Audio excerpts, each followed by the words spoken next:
गोवर्धन पर्वत श्री हनुमान जी के द्वारा स्थापित है।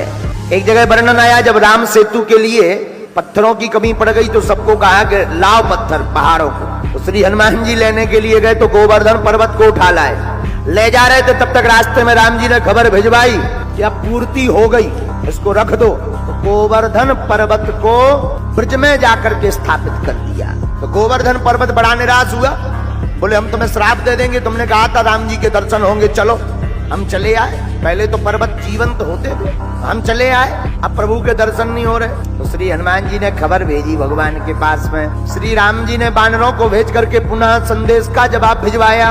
गोवर्धन पर्वत से कह दो चिंता मत करो, अगर तुम अभी आओगे तो केवल कुछ देर दर्शन होंगे, हम कुछ घड़ी बाद लंका चले जाएंगे, कहना निराश मत हो, तुम हमारा ध्यान करते रहो। हम जब द्वापर युग में कृष्ण बनकर आएंगे तब 7 दिन तक तुमको ही दर्शन देंगे।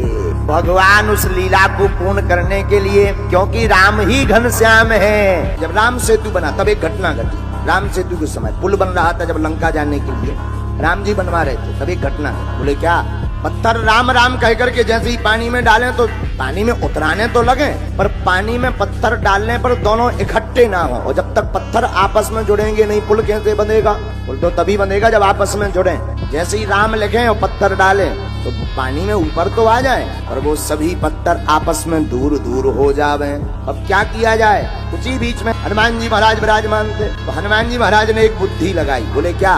बोले पत्थर ले आओ। एक पत्थर पर लिखा रा, दूसरे पत्थर पर लिखा माँ। दोनों पत्थरों को समुद्र में डाल दिया, राव माँ आपस में जुड़ने लगे, पुल बन करके तैयार हो गया।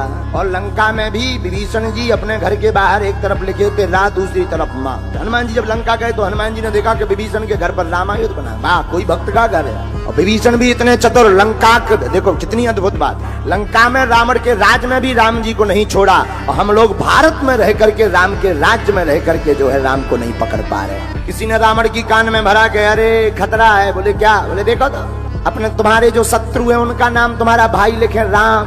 अब जब तुम्हारा भाई ही बर्बाद कर रहा तो अब करें क्या? अरे क्या?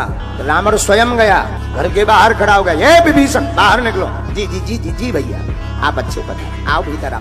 नहीं नहीं भीतर नहीं आना, ये बताओ हमारे दुश्मन का नाम राम लिखा। अरे भैया लगता तुम्हारी बुद्धि सटे आ गई, हमने राम नहीं लिखा, आप ही का नाम है। रावण बोला इसमें हमारा नाम कहाँ नजर आ रहा है? ये तो स्पष्ट लिखा राम, इसमें हमारा नाम कहाँ है? विभीषण जी बड़े चतुर। बोले एक तरफ आपका और भाभी जी का दोनों का मिलाकर नाम है, एक तरफ रा से रावण, दूसरी तरफ माँ से मंदोदरी। रावण भी इतना खुश हुआ, 10 मुंह से हंसने लगा। बोले सुनो, आज के बाद सब अपने अपने घर पे लिखवाओ।